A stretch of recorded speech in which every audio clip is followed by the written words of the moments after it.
our hardback book here, we are going to be on page 85 to start with. So, you sure can. Anybody else?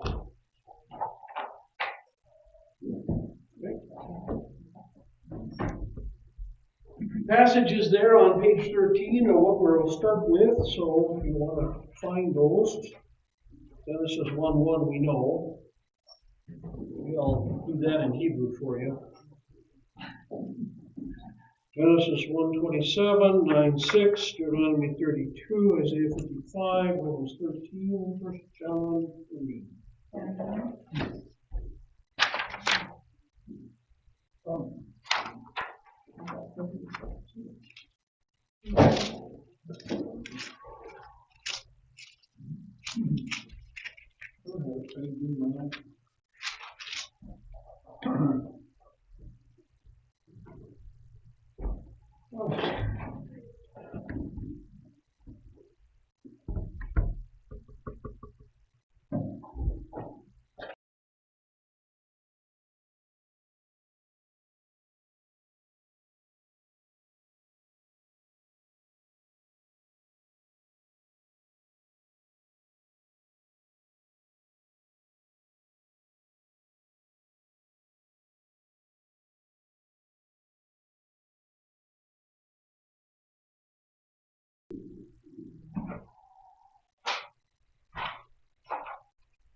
Cool. All right. We are assembled here for our next lesson. It took us a while to get here, but we're here. So, page 13 start. We're going to try to cover 2 commandments today. Not promising anything, but we're going to give it a best shot. So, we'll begin with the passages, and you see them there at the top of the page. And I'll bless you with Genesis 1:1. Off Hebrew, okay? Bereshit bara Elohim et ha-shamayim wa et ha'aretz. Bereshit, in the beginning. bara. Very simple Hebrew verb meaning to create. And it is only used when you are creating out of nothing. So it's only used of God.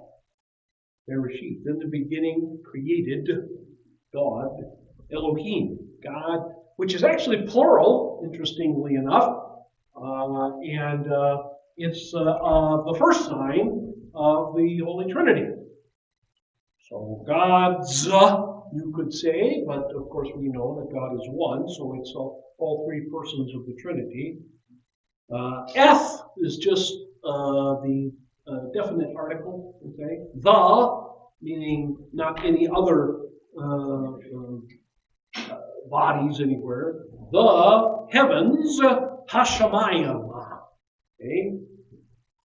Wa'eth, and also Haaretz. Haaretz means the earth. There are two words for what we stand on. Haaretz and Adam. And from Adam we get Adam, of course. And so Adam kind of means more dirt, ground, earth in the earthy sense, I guess we could say. Whereas Haaretz is more the world. Okay. So in the beginning, created God the heavens and the earth. All right, so who wants to do verse 27? Mr. Canoa. God created man in his own image. In the image of God, he created him. Male and female, he created them. All right. And next verse. Whoever sheds man's blood, by man his blood shall be shed, for the image of God he made. Right. And a little comment here on one. The next passage, which is Deuteronomy 32. Yes, ma'am. See now that I am he, and there is no God besides me. It is I who put to death and give life. I have wounded, and it is I who heal, and there is no one who can deliver from my hand. All right, good. Next is Isaiah 55. I have it. Yes, sir. Seek the Lord while he may be found. Call upon him while he is near.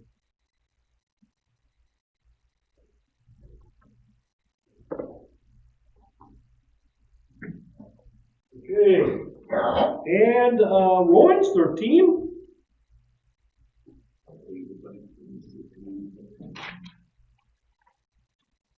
Yes, ma'am. Go.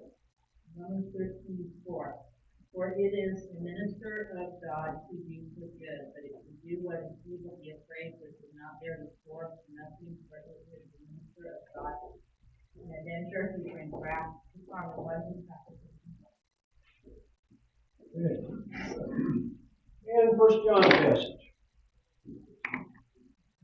Go ahead. 1 John 3:15. Everyone who hates his brother is a murderer, and you know that no murderer has eternal life abiding in him. Good. So, the main points that we get from these pieces of God's holy and perfect word are that God is concerned with the earth. And everything in the universe, therefore, is centered on earth. It is the focus of God's attention. Okay? So therefore we can say, theologically speaking, that the universe is ethno or geocentric. Geo meaning earth, and so it is truly geocentric, and the old fathers before Galileo were more correct than they were thought to be. Okay? And now, of course, today, astronomers tell us that it is certainly possible that the Earth is the center of the universe, because everything seems to be going away from Earth. So it's kind of interesting how this little blob of dirt floating around in space, third planet from our star, is perhaps the center of the universe. That's crazy. Image of God, not what God looks like, because he has no form. He is a spirit. He can take form if he so chooses, but he has no form in his essence. And so it is more what God is like. Okay? What God is like. Therefore, holy, wise, very powerful, very knowledgeable, and so on and so forth. Not just wisdom, common sense too, and so on and so forth. So what God is like, and especially refers to his spiritual basis. So as God is without sin, obviously, by definition, then Adam and Eve were created without sin. So that's what we mean when we talk about the image of God. In our language and in our culture, we don't very often use that word that way, the image, but in Eastern culture and so on, this was the way that they spoke, this is the way they thought. Somebody's image, think about it. When you think about somebody, and I mentioned the name to you, the first thing, if you know them personally, the first thing that arises is your view in your mind, your view of them, what they look like. Also, it's very important that in the blood is life, and so when the Bible talks about spilling blood or blood in some way, it's talking about life. And the blood has both a positive, as we might say, and negative connotation. That is that when the blood is doing what it should be doing, when it's enclosed, shall we say, in us and functioning correctly and all that, then it is good, okay? And it is clean in that sense. When it is spilled, as in a mistake or accident or a argument, fight, blood of some kind spilled in a battle, let's say, or murder or something like that, then it is bad. Okay? And therefore it is unclean. This is why you have so much discussion in the Levitical law, the law of Moses, about blood and blood making people unclean. Blood makes people unclean only in a ceremonial sense, and it is death that makes people unclean. It has been noted, it should be noted, I guess we could say, that the menstrual cycle signifies death. Why do we say it signifies death? Because the egg was not implanted, and so the egg dies. And so this is death. There's a big argument among creationist theologians, believe it or not, about this subject.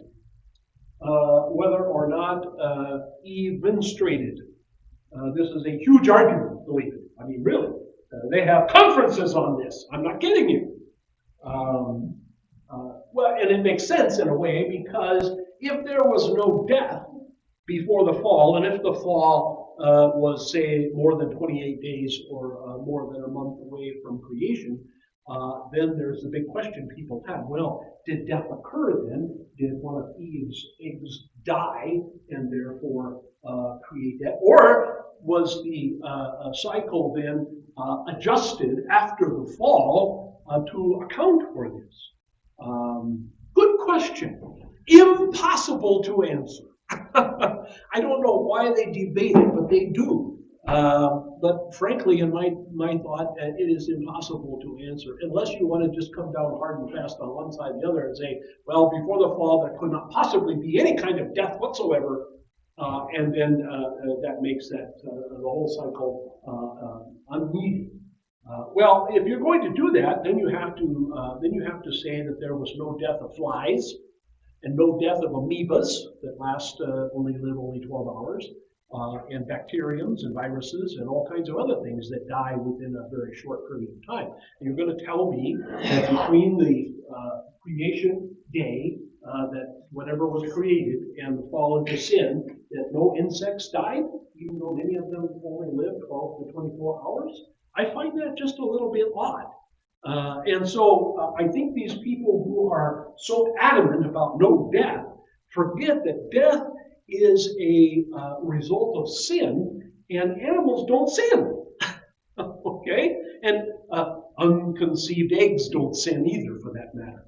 Okay? So I think that's kind of a silly thing. But just so you know, for the future discussion, as we get into the Levitical law somewhat, and as we get into Moses and all that, the reason that blood is such a big deal, and the reason women have to be outside of the camp and all that kind of stuff, is really nothing to say about women in general. It is to say that when we're talking about blood, we're talking about life, and there is a good use of blood and a bad use of blood. And God wants to make the point that when you have a use of blood that is connected to death or possible death, in the case of wounds, then you are talking about something that is unclean in a spiritual sense, not necessarily in a physical sense, but of course he uses the physical to represent the spiritual. So just thought I would throw that in there. The other passage there talks about I and he, there is no God but me. Notice also in that passage, it's very important in these commandments that we understand that God kills.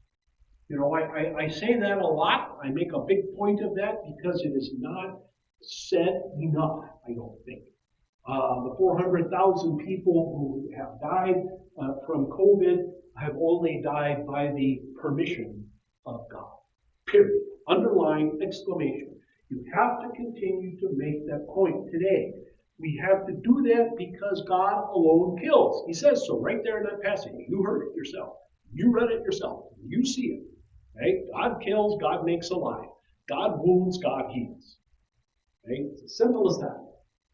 And unless we hang on to that, then the events of the world, especially that might end in our death, or the death of someone near and dear to us, will make no sense. And will be arbitrary. If, however, they are the result of God's involvement, then they are not arbitrary, because God does nothing without planning. Okay? And so that's why this has to be repeated over and over and over and over again. God is alone in doing these kinds of things. We must not, therefore, get all hung up. Okay? We must not, therefore, get all depressed and all upset and all beside ourselves with whatever, whether it's war or plague or storm or whatever. Right? We just mustn't. We must remain calm in the face of death, because we realize that death is in God's control. And if it's in God's control, we know that God is good, and that everything God does is good, whether we can see it or not. But we know it because we believe it. So really, this attitude of calm and courage in the face of death is a wonderful Christian witness. And we're really missing out on the boat. Well, not us necessarily, but the world, the Christian world, the church, is really missing out on the boat these last 9 months, 10 months, whatever, by running so scared in front of this plague. Mr. Tony. Yeah, my question is a blood issue. Again, since we just come up and it's lingering in my mind. And they use the blood all the time. They kill the animal, they took the blood, put it on the altar and stuff like this. You know, and I'm wondering, did they leave it there? Did they clean it off eventually, or what? At the end of the day, at the end of the day. It sounds like a real, yeah. It is. By the time you get to the afternoon in the temple, you're talking about quite a conglomeration of Slaughterhouse. Yeah, you're really the travelers back in those days say that not only could you see the temple from far off, you could smell it. Yeah, you could smell it. So yeah, it was very easy, folks, for people to see blood as being clean or unclean.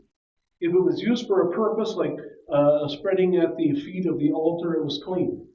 If it was used for other purposes, then it was unclean, pretty much. It was easy for people to imagine because you couldn't leave it very long without it starting to smell. Yeah. Oh, the other thing we saw that during a lifetime, a person can call to God. God says, "Look for me. If you look for me, you will find me." Miracles certainly happen, and people who truly look for the one true God, we are promised here in that scripture that they will find Him. The problem with Muhammad and the problem with so many other people, Buddha, Confucius, and whatever, is that they have been looking for God, but they weren't looking for the right God. They weren't looking for a God in humility.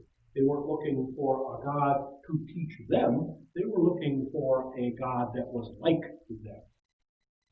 And I don't know, I guess it would be kind of hard for a human being to look for the one true God in a true way, but I think it happens. And God says that when that does happen, He will be found. Right? So that's what life is all about. Life is all about, this is the key to life, the search for God. Okay?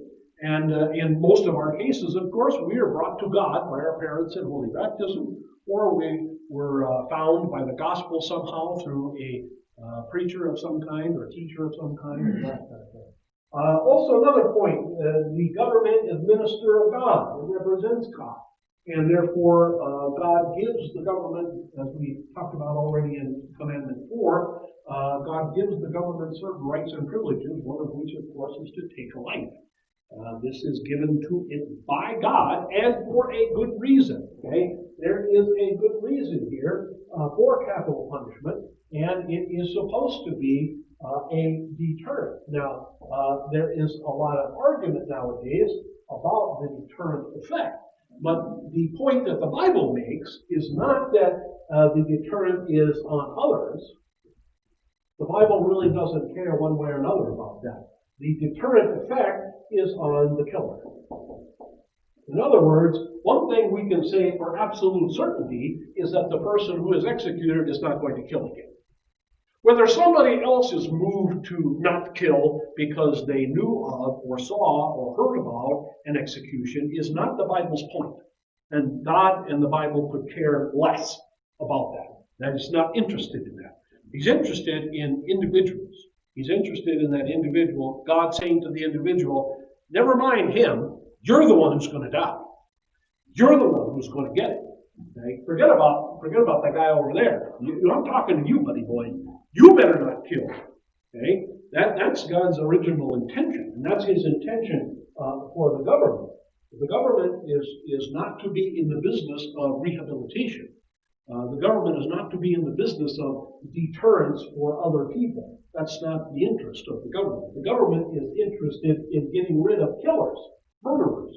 That's the government's business. Okay? Just like the government's business is to stop speeders. Okay? If the government, if you speed and the government doesn't stop you and nothing bad happens, well, that's just God's good fortune. On the other hand, the government's business is not to suggest to you that you may not want to do that, or threaten you with big fines for doing that. But the government's business is to stop you from doing that. That's the government's business. And we didn't get a chance to talk about that last time with the Fourth Commandment and the whole purpose of government in any detail. But it's important to remember that when we talk about government and politics and so on and so forth. And then the final point that was made is that when we're talking about killers, when we're talking about murderers, then that includes those who think the thought, okay, who would like to kill somebody, who has anger and hatred towards somebody enough that he could and would and like to kill the individual. True hatred. Not just we're not talking about dislike here. We're not talking about disagreement. We're talking about hatred. We want to silence the individual. Okay? When it's one thing to say, I think Trump should have won or should be declared the winner. It's another thing to say, I want to see Joe dead. It's one thing to say, I think Mr. Pence is a coward, and it's another thing to say, I want him hung. That is a sin. Simple. Right? To say you want somebody dead, even though they be your most vehement enemy, is against God's will. Okay? Unless, of course, they are plotting, and you know this for a fact, to kill you. And then, of course, you defend yourself. But other than that, you have no right to kill. So, those are the points from the passages. Questions before we go to my questions? Robert, Yes, sir. are we gonna talk about the purpose of human life? Yep. Oh, yeah. That's coming now? Yeah, that's coming now. Oh, okay, All right. Yeah. because we skipped down from them to the right to take a life. Not really. I'm just summarizing the passages. That's all I know. Okay, so what is the origin of all life? Simply put, God. Simple as that. God. That was the origin of all life. And it does not matter if they find life on Mars, or Jupiter, or Alpha Centauri, or whatever. Any life that is found anywhere is the author, the creator is God. What is the image of God? Well, how do you want to answer that? How do you want to answer that?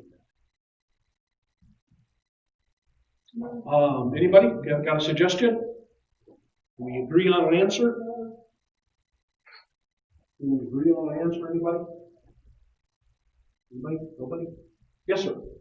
I always think of image as like a reflection, like you're looking in a mirror. Okay. So we're kind of a reflection of God. God's. Okay, put that in more biblical terms, though. Understanding when the Bible talks about image, what it's talking about. It's talking about your soul, your spirit, talking about God's holiness. And so humanity or humans are a spiritual reflection of God, or should be. And obviously unbelievers have no image of God other than the fact that their soul will go on into eternity. That's the only piece of the image of God they have. Whereas believers have an image of God, not only will their soul go on to eternity, but they have been restored to a kind of perfection, even while they have their old Adam. God sees them as holy and perfect by faith that they have been given in Jesus. So, image of God is the simplest answer. I always tell the kids in catechism class, what God is like. That's the image of God. What God is like. Not what he looks like, but what he is like. And then you can add parenthetically, spiritually if you want to, because that's the main point. What is the purpose of human life? The purpose of human life, as we said, is to seek God. Yes, sir?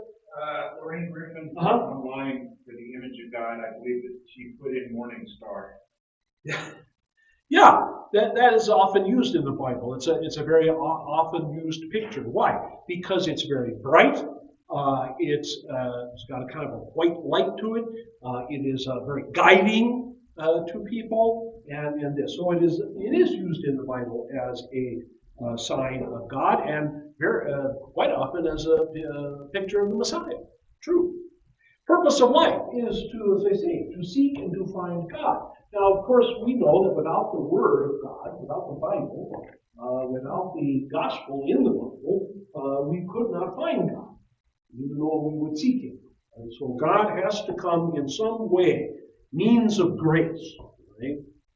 So the purpose of life is, simply put, to get to heaven. That's the simplest way to look at it. Your purpose of earthly existence is to make it out of this earthly existence with your faith intact, your faith in Jesus Christ intact, so that you will live forever in heaven rather than hell. Yes, sir. Again, from Lorraine, she said to serve God. Yes, absolutely, absolutely. And remember that we can only serve God if we are believers in God. Okay? Unbelievers, even if they say they are serving Buddha or Allah, are really serving Satan. They are not. They cannot serve God. And that's especially true of those who are swamped in work righteousness. What special blessing from God can come only during a person's life on earth? From the moment, we have to say, from the moment of conception until our last breath, a certain thing can happen to us only during that period of time. It can't happen to us before, because before we don't exist, no matter what the Mormons say. And there is no well of souls anywhere. People like Indiana Jones a lot, sorry. There's no well of souls. And there is no second chance. Yes, ma'am? Yeah, to get saving faith, to be receive the saving faith through the means of grace, baptism, the Word, the Lord's Supper, etc., creed, all those things, to strengthen the faith, to create the faith, and so on and so forth. That can only happen to you while you are alive on this earth. Again, we don't know how this can happen early in conception. We only know that unborn children have been described in the Bible as having true knowledge, faith, belief in God, and so on and so forth. So it does happen. Exactly how, we don't know. Maybe it's just a miracle of the gospel, of the Word, we don't know. But also maybe our more recent knowledge, knowing that children hear in the womb and so on and so forth, can explain it. Yes, sir? From Lorraine, belief and blessing. What's that? Belief and blessing. Yeah. Certainly, it is true that while you are going to heaven, you're going to heaven with your soul first. And so the question of whether there is beer in heaven really does not apply to you until after Judgment Day, because you can't drink it because you won't have anything to drink it with. You won't have any mouth or stomach. So in heaven, maybe there is beer, maybe there's not. But right now, Elijah and Enoch are the only one, and Jesus are the only one enjoying it. The rest of us are going to have to watch. So the only time we can be blessed by God is obviously while we're alive here on the earth. The blessing we get in heaven is kind of a permanent situation, not a time by time type of situation. Who alone has the right to end any human life? God, again, God. And again, I realize, I do, I really do. You may think I'm callous, I'm not. Resentful, I'm not. I do truly realize that death is no joking matter. I do really realize that death is difficult for us to handle, especially with those near and dear to us. I understand that. But the other side of the coin, I think that side of the coin has been talked about a lot, and has been a lot of attention is given to that. The fear of death, the hatred of death, the loathing of death. Yes, that a lot of attention is given to that in human history. Not enough attention is given to the other side. That this is God's way of ending the misery of his believers. That's really what it is. You don't want to live forever, folks. I got news for you. Okay? We should not be jealous, I don't think, of Adam and Methuselah living into their 900s. How would you like to live into your 900s in this world today?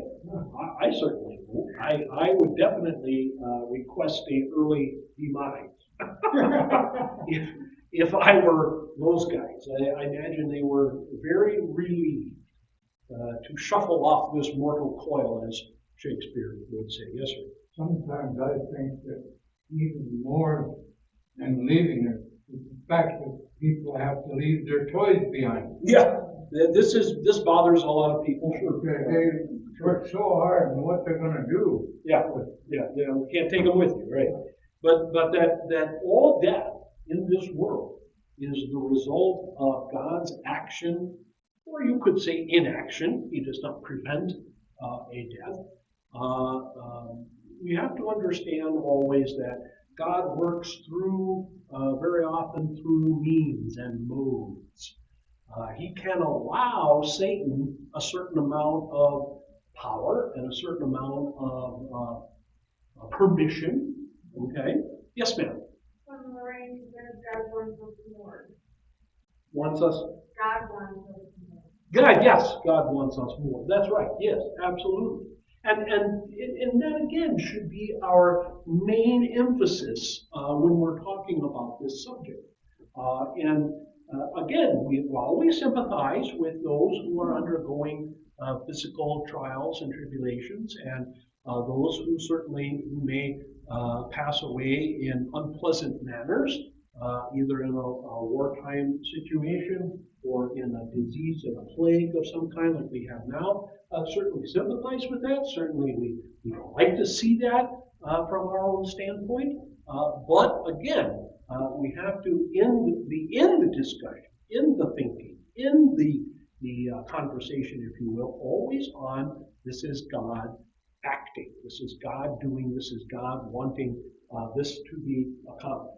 And therefore, because God is perfect and good, therefore this is perfect and good. And we just always have to keep that balance. And I don't think we do that often enough, unfortunately. Who is included in what is included in a biblical definition of murder? Yeah, again, we're talking real down and dirty hate. We're not talking about, I hate welfare, or I hate Planned Parenthood, or I hate Republicans, or whatever. We're not talking about that. Those are political opinions, or those are some kind of opinion. We're talking about hating individuals, and hating individuals to the point that you would like to see them dead. Okay? And I think once we understand that, then we really understand what God is talking about. And you understand to want somebody dead is to want to take God's place. See? Because we just said only God kills. Okay? And so if we want to kill, then we have really wanted to take God's place, and then if we want to take God's place, then what we think of ourselves as? God, right? And there is the ultimate blasphemy right there. Huh? See? So hatred should always be included in our understanding of this. All right, next question. What is included in the term neighbor? I guess I didn't have that passage read, did I? Silly me. I'll have to add that next time. What's a neighbor? Yeah, anybody. Anybody and everybody. Every person. Including our enemies, by the way. Including our opponents of various kinds. Even in a crime situation, the perpetrator of the crime, even in a war situation, the enemy who wants to kill us is still our neighbor. And certainly we must treat everybody as Jesus would have us do as neighbors, unless, of course, they make that impossible, which, of course, they'll do. Does God command that believers must be pacifists? Why or why not? Yes, sir. In the purest sense of pacifism, no. Yeah, in the sense of not even defending oneself or one's family or such, that kind of pacifism is not in the Bible anywhere. Okay? When Jesus says, "Blessed are the peacemakers," he's not talking about members of a United Nations peacekeeping outfit. He's talking, first of all, you have to understand, in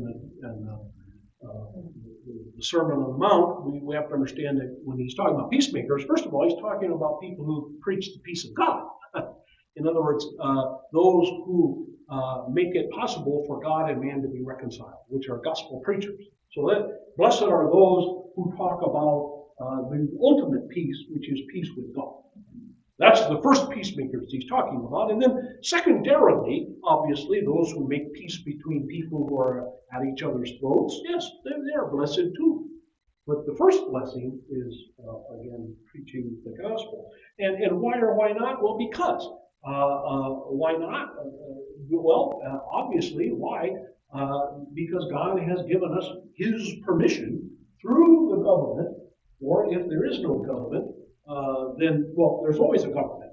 Because even in a place without a government, we probably, let's say, we have at least a family, and when we have a family, we have government, don't we? Because there's a hierarchy there, there's discipline, and so on and so forth, and so even if you are in a place where there is no nationality, so to speak, then the head of the house, the man, or if he's dead, the wife, the woman, then has the right of the government and has the right to kill in God's as a God's representative.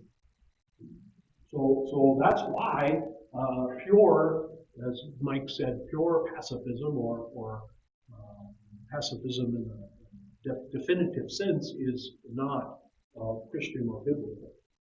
What is a just war? Yes, well, we touched on that a little bit last time. What is a just war?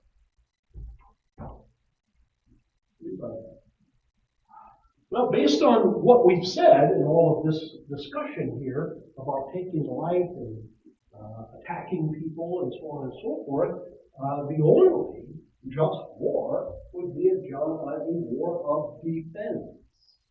A defensive war is a just war. Now, as we discussed last time a little bit, this gets into the whole offensive, defensive thing about, well, the best defense is a good offense, and so on and so forth. That's not biblical.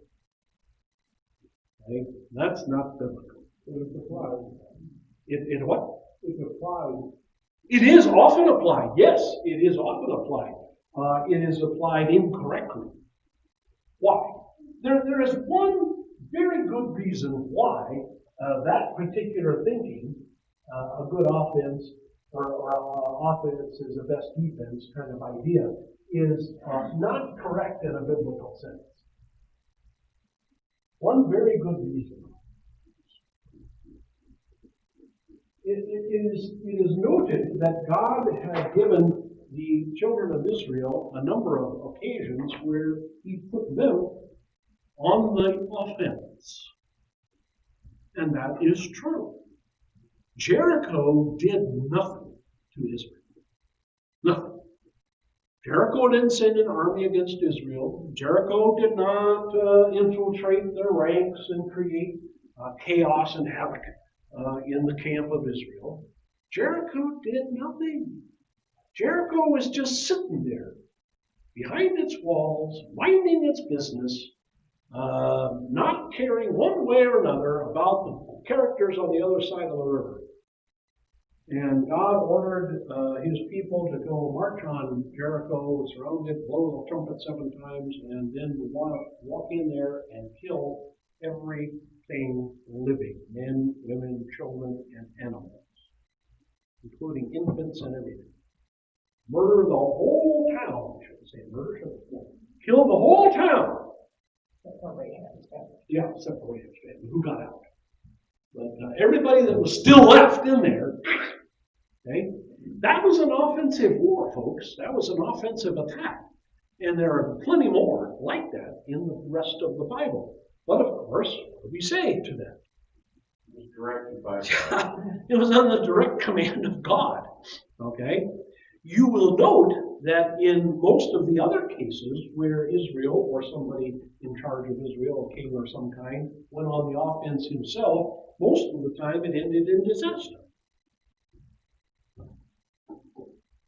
Now, there were some times when God would tell a king, like David, for example, go and take on those tribes over there.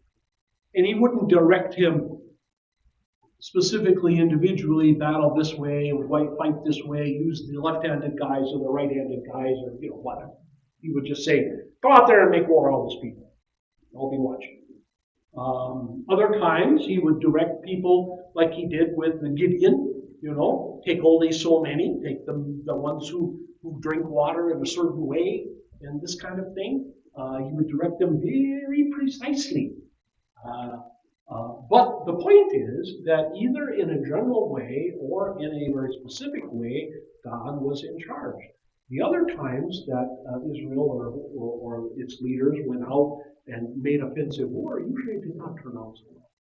Usually they were lost, and matter of fact, usually they were killed or destroyed and wiped out and so on and so forth. It didn't work out very well. And there's a really good reason why a defensive war is preferred by God. What is that? Yes, sir. If we kill someone, we can't convert them. Yeah. I wasn't thinking on that, but that is very true. Yes, if you go out and do an offensive war before they come to you, for example, then yeah, you're cutting them off. That's true. Yes, sir. God commanded often to kill people, wipe them out, so they don't contaminate His people. Well, yeah, that is true, and that's what I say. That's a case of a general command: kill them all in Canaan, so that they don't pollute you people. But the key is that when we stop and think about it, faith is the big key here. In other words, if someone attacks us, God gives us the right to defend ourselves. And by the way, there are no restrictions on that defense. It does not mean that we can only use certain means or certain weapons.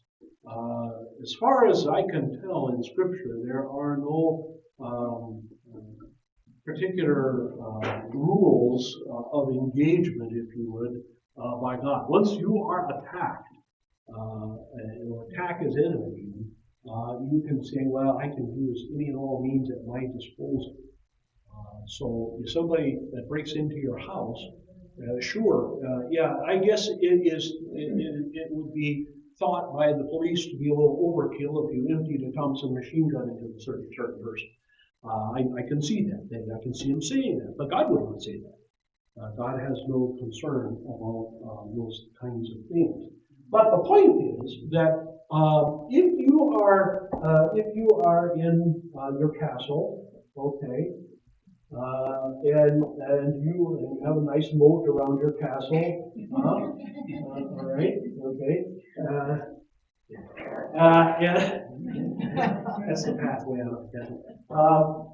You go and you make war on people in an offensive manner. Okay, what is that really saying? What are you really declaring? Yes. That God will protect me. Yes, you are declaring that God is not going to be the wall, around you. Okay, the mighty fortress. That's what you're saying. Okay, you are taking matters in your own hands. You say, well, we are going to determine the geopolitics of the world, to protect ourselves. We have a right to protect ourselves, and so we're going to make sure that Nicaragua is capitalist, and we're going to make sure that this nation or that nation is on our side, and so we're going to base a whole bunch of soldiers there, or we're going to go to war with them or against them if they think about changing, or we're going to assassinate their leaders if they think about changing loyalties. Or we're going to attack nation over there because we think it's going to attack us. Now that all sounds wonderful to our ears as members of our country. That all sounds great to us. That we're going to make sure that nobody by George ever attacks our shores. We're going to make sure. Well, but in doing that, you break all kinds of other rules.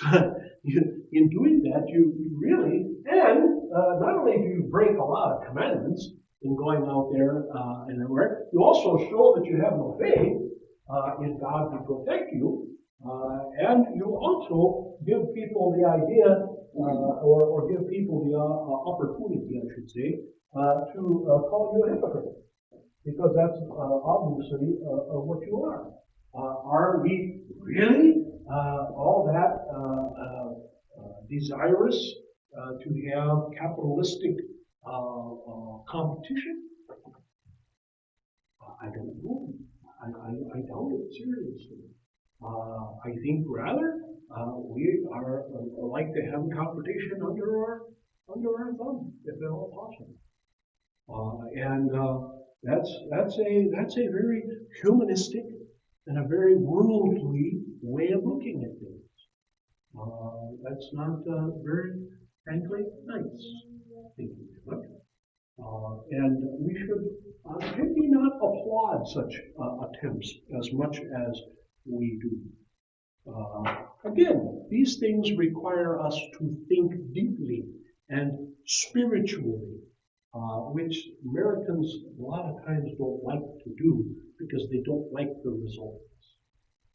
Okay? There was a lot of hatred directed at Lindbergh and others in the 30s because of the Fortress America idea. But the Fortress America idea was just basically this idea. We need to have our walls nice and high and thick, and our Navy big, and this and that, but we don't need to be selling destroyers to Great Britain and XYZ and all these other things. So it really speaks to, again, our faith and trust in God. Yes, sir. Is it wrong for us to go to war to protect someone who is our friend? Well, if the friend is attacked by another government, now obviously Second World War is a prime example where World War II for that matter, and a lot of others. Let's put it this way. Washington, in his letters, talks about entangling alliances and to avoid these entangled alliances. That's not in the Bible, and yet the example of the Bible, there were numerous times in the history of both the Northern Kingdom and the Southern Kingdom where God specifically said, don't make alliances with these people. And the king of Israel or the king of Judah did anyway. And their allies, the Egyptians, or in some cases the Assyrians or Babylonians or whatever, Hittites, whatever, came to the Judeans or the Israelites and said, you said you were our ally, you ought to come with us in this battle against, whomever. And in every case, it was a disaster. It actually caused the death of King Jehoshaphat, who was a good king. And it would have been nice for Jehoshaphat to live a little bit longer, I think. He could maybe have made some big differences in Judea, but he didn't. I think also of the alliances made during the Romans' occupation of Judea. And none of those alliances turned out very good. The alliances made with the Ptolemies, the alliances made with the Greeks. I think every single example in the Bible or even in the apocryphal books of alliances, the Bible portrays them as very, very foolish. Very foolish. Very, very foolish. And I would tend to agree. Look at the reasons for these alliances, and again, I think you will see in every case, the reason for the alliances is more so to protect us than it is to protect anybody else. Right? We would like very much, we made an alliance, you remember CETRO, Southeast Asia Treaty Organization, which is now debunked. We made that alliance. Australia joined us with that, but who was in that alliance? South Vietnam was in the alliance. The Philippines were in the alliance. Cambodia was in the alliance. Laos was in the alliance. Thailand was in the alliance. Why? Well, because we did not want those nations turning communist, because we figured that we would be next for our properties on Guam or maybe even Hawaii. Right? And if you read the material back in the day, in the 50s, when those alliances were made, it is very clear, extremely clear. The Eisenhower administration and after him, Kennedy and Johnson too, in their alliances, made it very clear that these alliances, first and foremost, were to keep battles and destruction or whatever away from us. So the first use was we didn't trust God enough, even though our money told us we should. We didn't trust God enough to do that. And as I had said a couple of weeks ago, by what right do we do that? How do we elevate ourselves above all the other nations of the world and say, well, we have a right to keep destruction away from us, but the other nations don't have a right for them. They can't say, well, fine, then we're going to make an alliance with ABC, XYZ so that we don't get invaded. And maybe you do instead. And we fight that tooth and nail. Yeah. I understood that there was a directive that Washington said we should not get involved in other countries' internal affairs. And entangling alliances. That's the term we use. Entangling alliances is the terminology that you make an alliance with A who has an alliance with B and C. Right? So like, for example, very good examples is the First World War. England had an alliance with France. Okay? France had an alliance with Serbia. Serbia had an alliance with Russia. Serbia was attacked. Okay? And so the Russians came in on Serbia's side. The French then were obligated to support the Russians. And then the British were obligated to support the French. And before you know it, you had a world war on your hands. On the other hand, the Bosnians were supported by the Ottoman Empire, which had a treaty with the Austro-Hungary Empire, which had a treaty with the Germans. And so even though neither England nor Germany were actually attacked in the beginning, their tertiary, not even secondary alliances, their third level alliance, tertiary alliances were attacked, and that created a mess. That's what Washington was talking about when he talked about entangling alliances. And Washington knew that because he'd seen that already in the 1700s. Yeah. Well, my point is that those are not defensive wars. Go ahead. We didn't get involved in internal affairs of Idi Amin and Pol Pot and all those people. Sure we did. Oh, sure we did. Oh, yeah. Oh, of course we did. We left him alone. He killed millions. Well, we didn't do anything to Idi Amin. No. We didn't do anything to Pol Pot either in Cambodia. Well, we tried. We tried. We tried. The incursion into Cambodia is what caused Kent State in 71.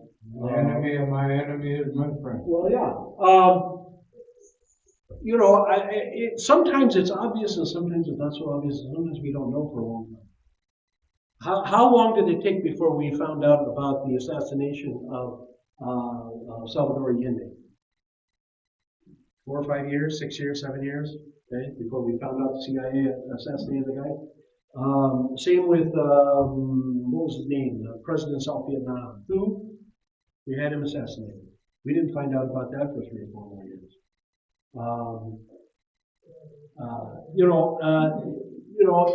Again, what's the point of all this? The point of all, is this defensive? No, it's not defensive. It's not defensive unless we ourselves are attacked. And in some cases, the only reason we're attacked is because we're out in the middle of, somewhere. And therefore our rear ends are hanging out, so to speak. I wonder, this is my thought, what's going to happen if the Chinese mainland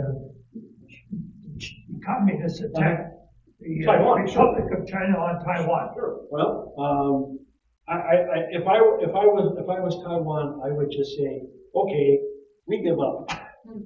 Yeah, I wouldn't, because it would be a bloodbath. It would be a bloodbath. And I don't know. I certainly do not want friends of mine who are in the military. A guy like Cody Jasinski, I certainly don't want him going over and spilling his blood to defend Taiwan. The reason I'm curious is I personally had contracts with the people on the Chinese. Yeah, the Chinese. Taiwan. They're not Taiwanese, but oh my goodness, no. There's a huge difference. Don't get me started on that.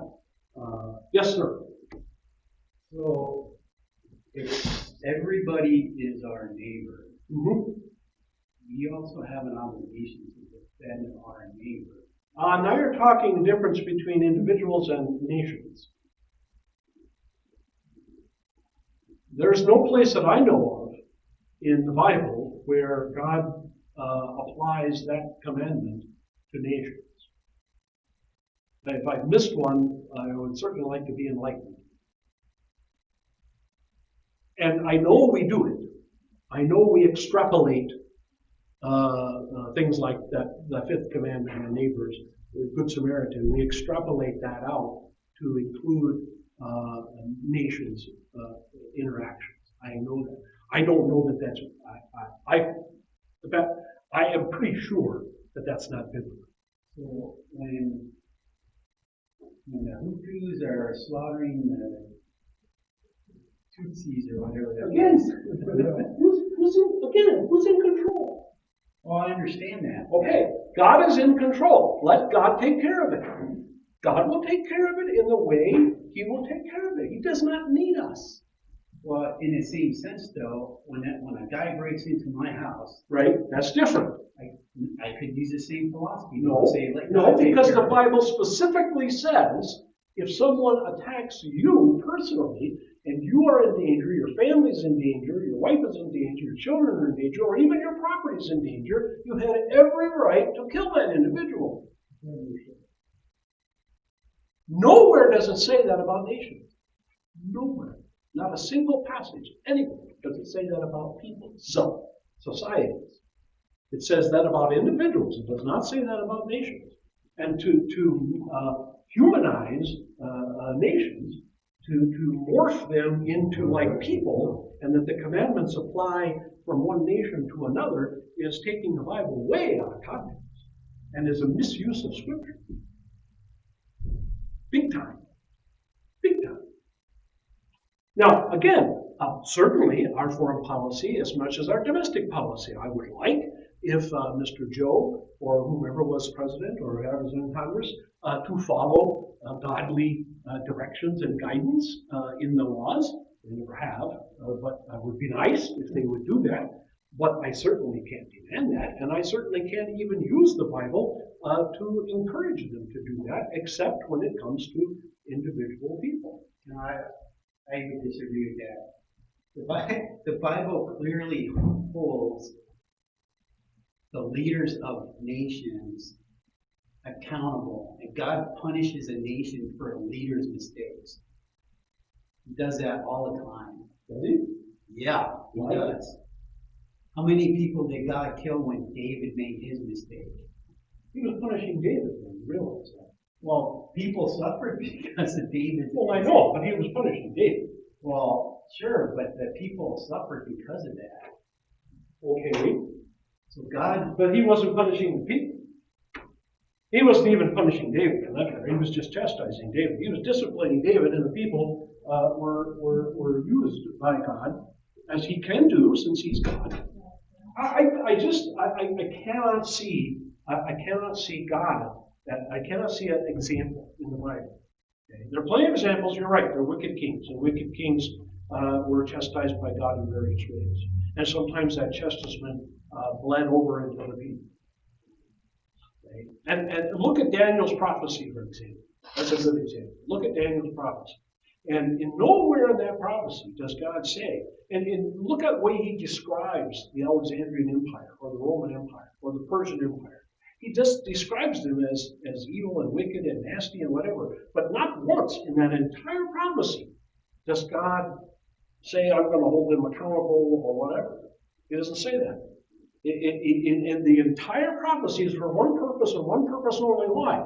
To produce the Messiah in Judea, protected by a Roman Empire, and an empire given with roads and commerce and everything else to spread the gospel. I'll give you another great example. And I'm glad somebody in here insisted that I flesh out my history of the world thing. Although it is taking a great deal of time and a lot more of my effort than I anticipated. But I'll give you a great example of that, okay? Here's an example. In the 3rd century of Rome was what's called the governmental crisis. There were 12 different seasons within about 70 or 80. It was a disaster. It was a mess. Nobody knew who was coming or going. One guy kind of rose. He was a guy born in Dalmatia. He was poor. He was born humble and everything else. His name was Diocletian. And Diocletian rose up, and eventually he was a cavalry commander, and then this, and he became the emperor. One of the very first things he did in 280, this is 280, in 280 he divided the empire in half. Because he said the problems we're having is our empire's too big. And we can't send in legions from one side all the way to the other side, and it's crazy. So he divided the empire in half, and he took the east side, okay, and he gave Galerian, I don't know how to spell it, he gave Galerian the west side, okay, and that included Italy and Germany and all that, right? Now something else Diocletian did in 303. In 303, he gave an edict. It was the first edict of its kind. He gave an edict outlawing Christianity. He said that all Christian buildings, including if it's a building owned by a Christian, like a house, all Christian buildings must be torn down, must be destroyed, burned to the ground, eradicated, done away with. All Christian writings, not just the Bible, but any Christian writings must be burned, must be destroyed. All Christian leaders must be killed. So priests, pastors, we all must be killed. We must be found and we must be killed. And all Christians must give a sacrifice to the emperor on pain of death. If they do not, they are summarily executed on the spot. No trial, no nothing. This was the absolute worst persecution ever in the history of the Roman Empire. Now pay attention to that date because it's really important. He wanted to completely eradicate Christianity. Okay. Before that, he had divided the empire again. So into 4 pieces. Okay? And he chose 2 sub-Caesars, minor Caesars, to be head of these areas where they were going to then succeed him if he died. Well, guess what? A particular poor cavalry captain, too, by the name of Constantius, who was just a rank member, just a rank legionnaire, worked his way up, became head of the Praetorian Guard under Galerian, was then adopted because of his bravery and courage, and because he survived a number of battles miraculously. Hey, are you following me? Constantius was made the sub-Caesar under Galerian. And we know he had a son named Constantine, the first Christian emperor of the world. Now, folks, nobody living, and oh, by the way, Constantine becomes emperor, or does away with, puts him in exile in 305. Okay? Nobody, I guarantee you, living in 303 and seeing their pastor executed, seeing their church burned to the ground, having their house confiscated and destroyed, having their Bibles destroyed, and anything else, would think that they would think, persecutions, by the way, persecutions that existed from here, starting from 64 and Nero, right, the burning of Rome, from 64 to 303, persecution after persecution.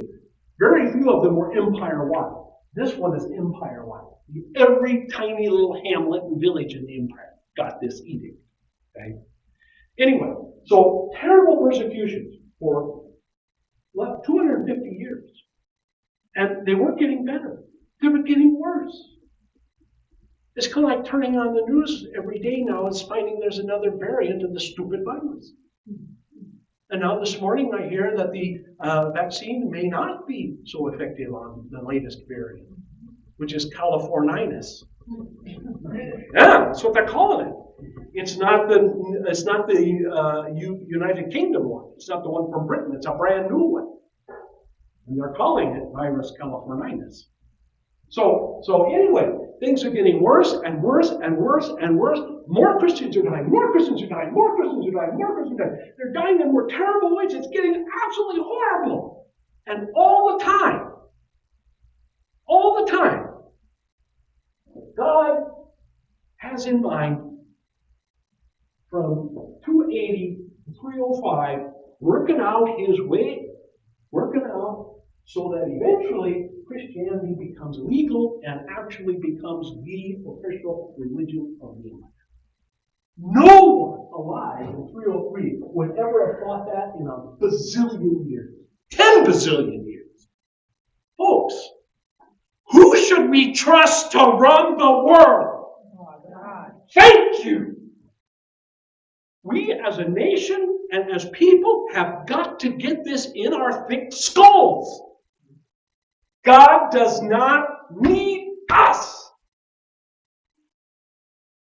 Finally, once and for all, we've got to get that in our heads. I tell you folks, I'm only up to 303. I'm only up to 305. I've only done 4,000 years of human history.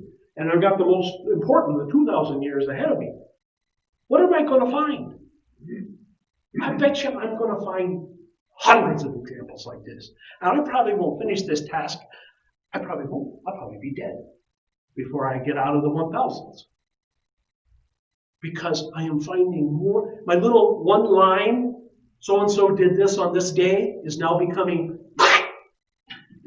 and this caused this, and this caused this, and this caused this, and this caused this, and this caused this, and voila! God gets his will done. And I'm just, every day, I am just blown away more and more and more and more. It's like Jack in his repetition of words in the Bible. He calls me, I call him, we contact each other every day. And we find out more stuff that blows our minds. And it's just, folks, you couldn't figure this out. If you were living back in 280 or 260, you couldn't figure this out if you tried. You would never pick this guy as being the emperor, not in a million years. Out of the 12 emperors that we had to choose from, you would never pick this guy, ever. You would never pick Galerian either. And you would never pick Constantius. They had no bloodlines. There was no royalty in them. Constantius survived all these battles. You know why? Because God wanted him alive. He wasn't even a Christian. Oh, by the way, you know who he was married to? This is a good one. Guess who he's married to? He's married to this guy's daughter. And this guy's daughter, because he's away at war all the time, she's home with her nurse, and somehow or other, she finds a gospel.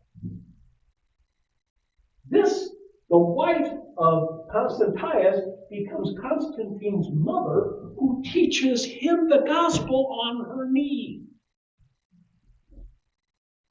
Now figure that. The daughter of the most despicable emperor who ever lived on the face of the planet, ever, becomes the mother of the first Christian emperor.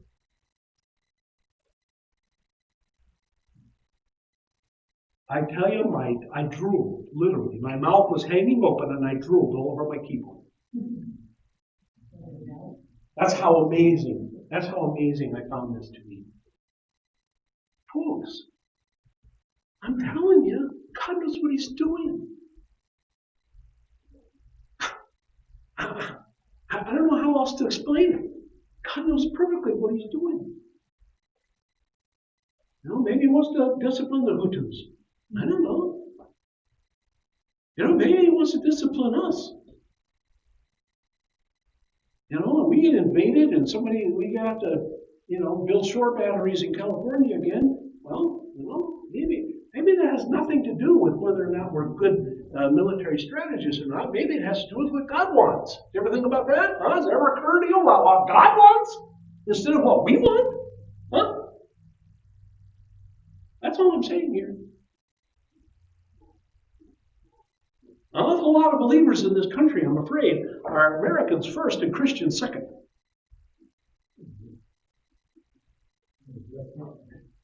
And I'm sorry, but I don't find that in the Bible.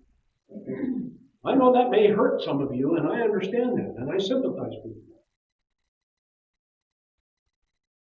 But, it's like I sympathize with those National Guardsmen in the Capitol, who all say, well, we're supporting the Constitution of the United States. Folks, the Constitution of the United States was dead and buried at Appomattox. The Constitution of the United States was, if not there, dead and buried on Skull Island in 1913. It was bought and paid for. And if you don't know it, look it up. We're not run by the Constitution of the United States. We're run by the stinking, lousy Federal Reserve. And if you don't think so, you should do a little research. Those National Guardsmen aren't defending the Constitution. They're defending the National Reserve, the Federal Reserve. That's what they're defending. So, really, folks, the ignorance is so massive today that I understand why we do not get this idea of defense, and we do not get this idea of a just war, because it's foreign to us. It's alien to us now. We have no frame of reference for it anymore. And it's kind of sad. Anything else on the fifth commandment? Sixth commandment. Oh, wait a minute. Fifth commandment. If you have your catechism books, I do want to point out a couple of things. Turn your catechism book first to page 89.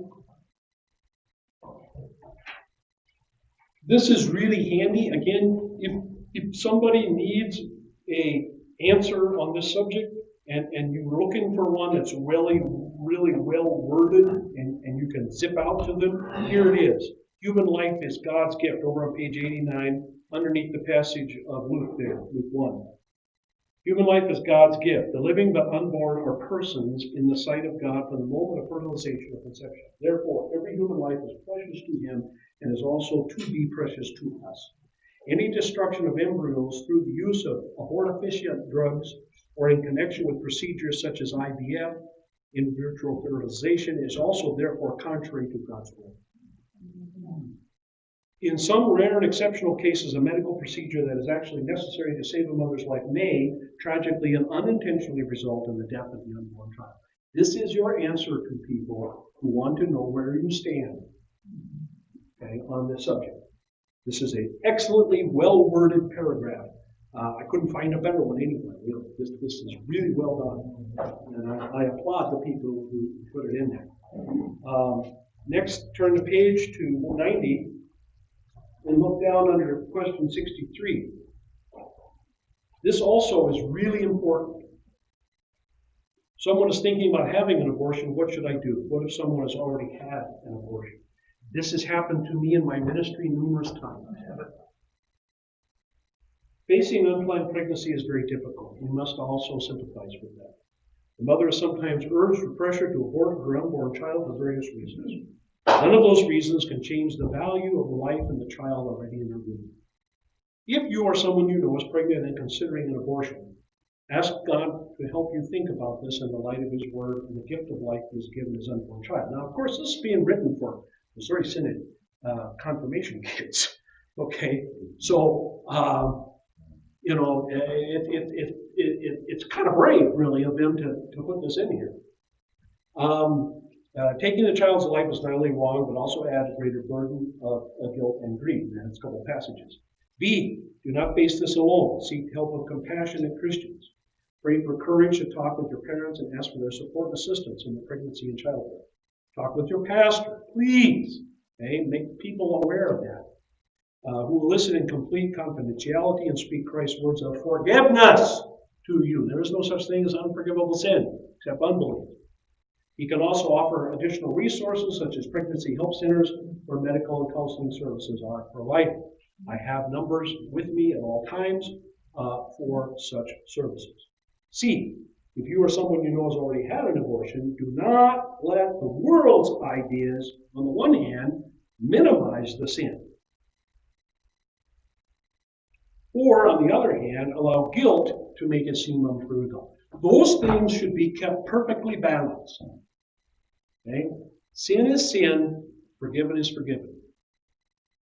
It's not a worse sin than anything else, and forgiveness is not less than anything else. They're equal. And that sometimes is hard for people to realize.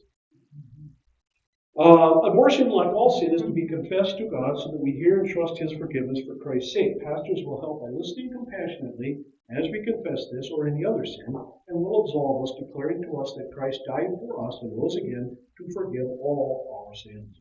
Christian counseling is available to deal with ongoing burdens of pain, loss, and guilt. Those sections right there are really good.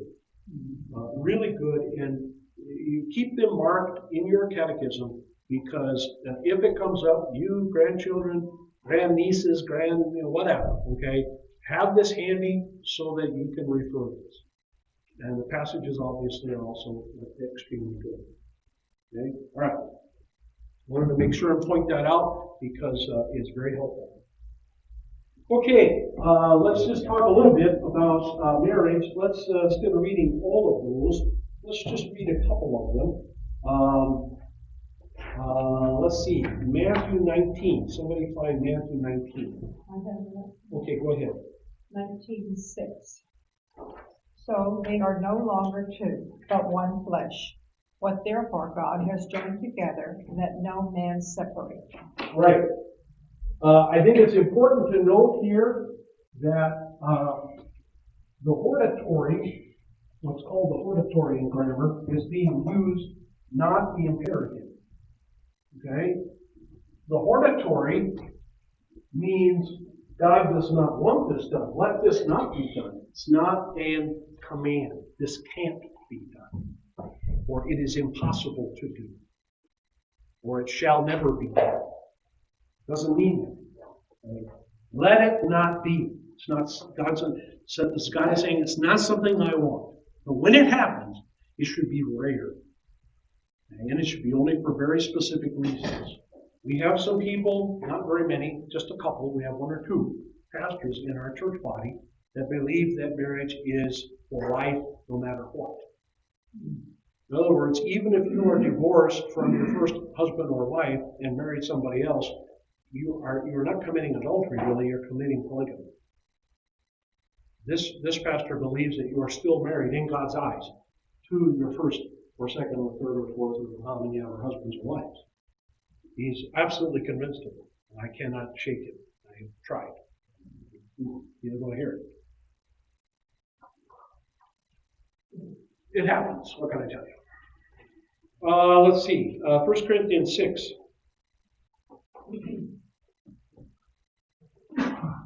Go ahead.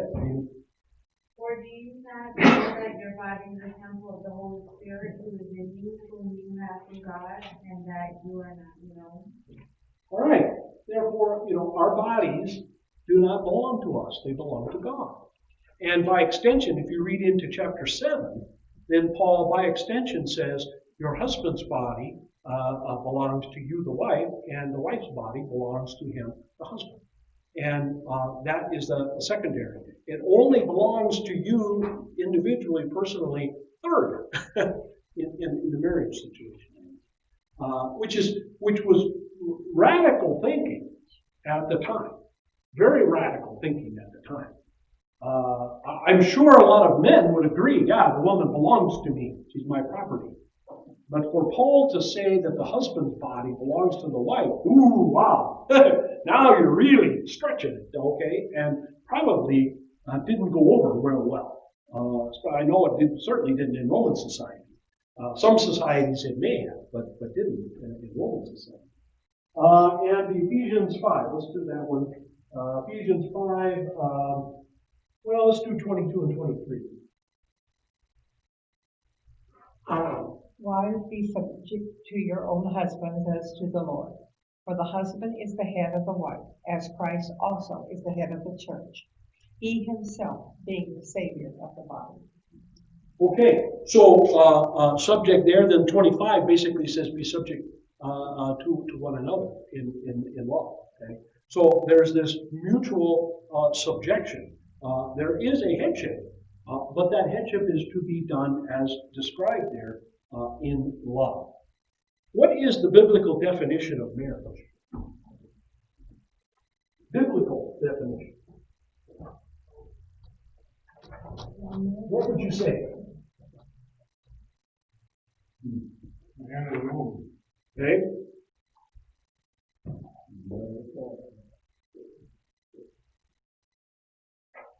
There's one unit.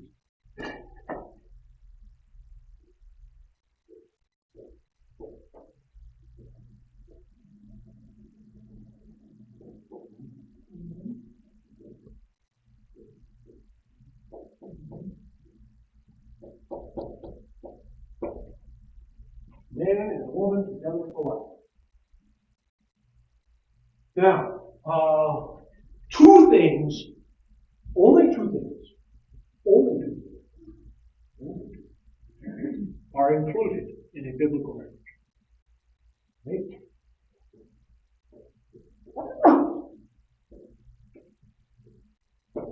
Mutual commitment. I will look upon you as wife, I will look upon you as husband. Mutual, and I should say,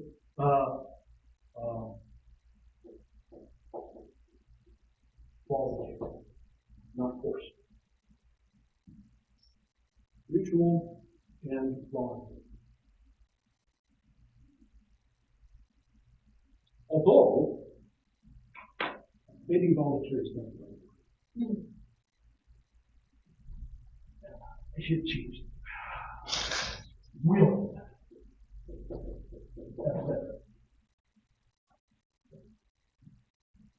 You can't really say Eve was voluntary, because there was no other choice. But she was willing. Okay. It was perfect though. Yeah, perfect. Okay. And the other thing, anybody? Commitment, and the other thing, so death us do part. Those are the only two things required of a biblical marriage, recognized marriage. Now, okay, this can apply to multiple wives and their husbands. Can. Okay?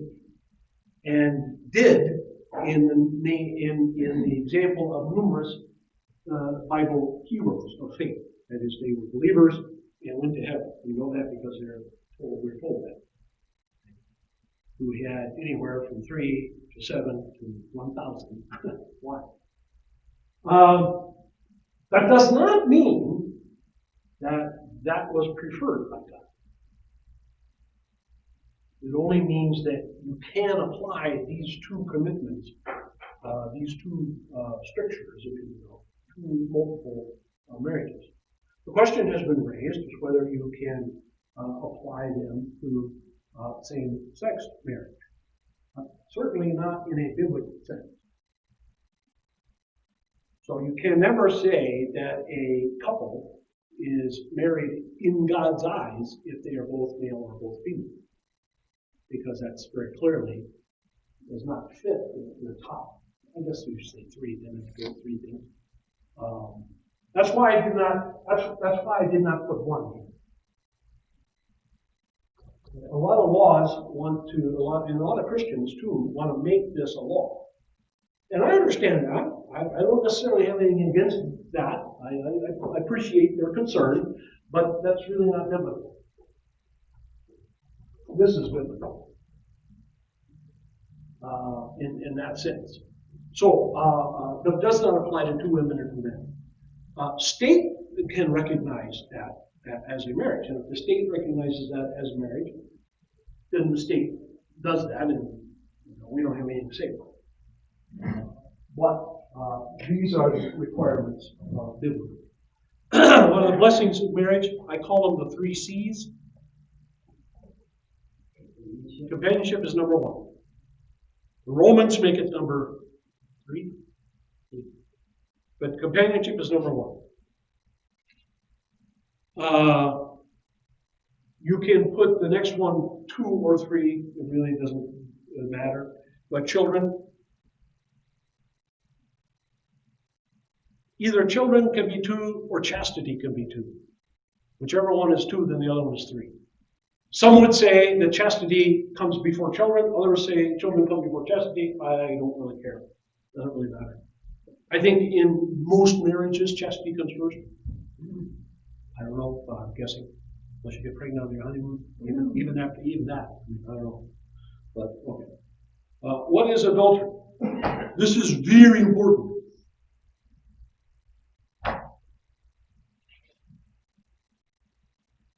Adultery. What is adultery? That's with anything that is not your spouse. Wrong. You're close, but wrong. Lust for anything? Well, that's the spiritual definition, yeah. But when Jesus says, I do not want divorce except for unchastity, what's he talking about? He's talking about the big I, of course. And I say that very, very importantly. Right? It has become common in our circles. That is the confessional Lutheran circles, both Missouri and Wisconsin. It has become fashionable to not agree with that biblical definition. And that was always the definition. Always. In 2,000 years of Christian history, that was always the definition. Okay? And to replace it with other things such as pornography. And so it has happened that Christian men who fall into that sin, that temptation, have been then told, or their wives have been told by pastors, brothers to me in our synod, that they may divorce their husbands. There's no way, shape, or form that is correct. I have fought it with tooth and nail, but I cannot get the synod to make a change. The synod wants, for whatever reason, this to be considered adultery.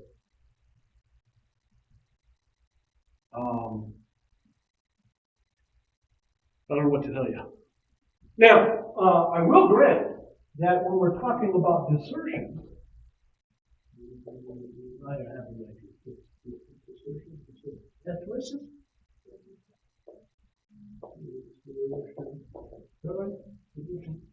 When we're talking about desertion, that is a pretty wide field.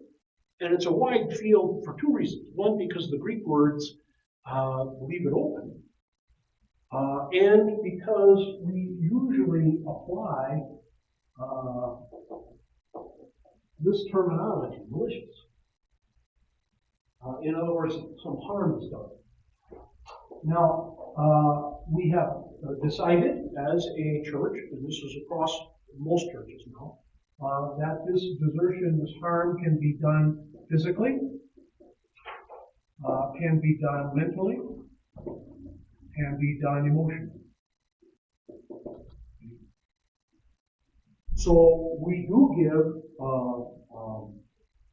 allowance, if you will, for divorce, for an abandonment kind of deal where the other spouse is treated by one spouse in a very harmful way, physically, beat them up, mentally, keeping them down, whatever, emotionally, belittling them, calling them names, making them feel terrible, etc., so that they go into deep depressions and so on and so forth.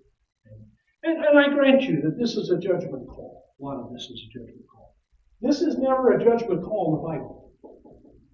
Every single use of the term in the Bible always means illicit or illegal, unlawful, wrongful sexual intercourse. Does not mean sodomy, does not mean oral copulation, does not mean any of those other things. It means one thing and one thing only. And if we're going to use the Bible to support our teachings, we had better, I think, stick with this. Yes, ma'am. Larry, there's a question. Is a widower considered chaste? Is a widower considered what? Chaste? Sure. Why not? Unless the widower is having an affair somewhere and doesn't want to get married. Now, I will also say this in regard to all of this: the state really has no business. The church really has no business being involved in marriage. Never was. The church is not really involved in marriage as much as God is involved in marriage. Yeah, but that's not saying the church is involved in marriage. The church never did marriages. For a long, long time, for hundreds of years, thousands of years. The church really didn't do it. The marriages were civil, always. They were civil. You could say they were blessed by God, you could say they're permitted by God, you could say all other things, but really, in the vast majority of cases, unless it was a royal wedding or something like that, even in those cases, marriages were always civil. Those were civil affairs. The church really has no business involving itself in marriage. I'm not saying that I as a pastor or that you as Christians should not be involved with marriage. But that's not what we're saying. Certainly a pastor's counsel should be sought out. Absolutely. And if somebody wants a pastor to bless their marriage and conduct their marriage as far as that goes, that's fine. But marriage, remember, these two things can be done totally outside of the church. And it's still a marriage. A Muslim marriage is still a marriage in God's eyes. A Buddhist marriage is still a marriage in God's eyes. And a Muslim marriage where a man is married to 4 different women is still all are legitimate marriages in God's eyes. We need to understand that. Okay? The church has no business being really involved at all in the production, okay, the declaration of marriage. Okay? We need to get out of the marriage business. We should have gotten out. We never should have gotten in the first place, and we should be out of it. But be that as it may, okay, marriage is these things, and you can do these things both without the church, and frankly, you can do them without the state too, for that matter. Now that involves other things. In the state of Arizona, for example, in the state of Arizona, it's a very confused thing. In the state of Arizona, they say that if you want to be married, you have to take out a license in the county in which you reside. Or one of them reside.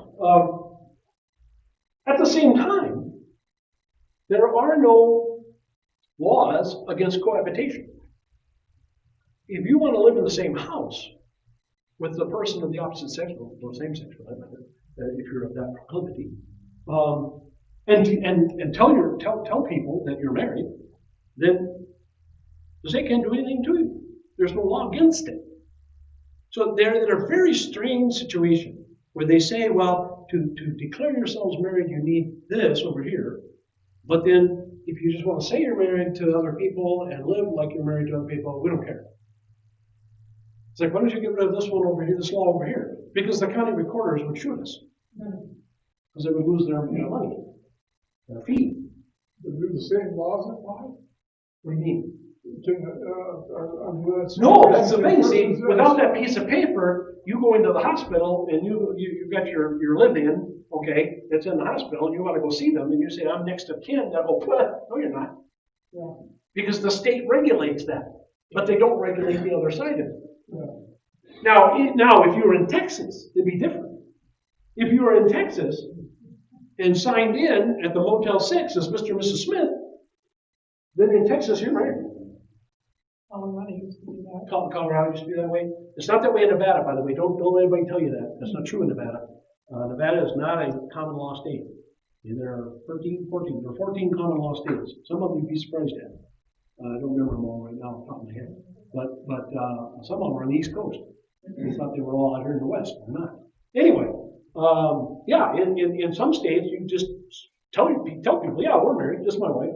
That's all you need to do. Boom, you're married. Okay? And yeah, of course you have to get somebody to sign something and say, but you can do that.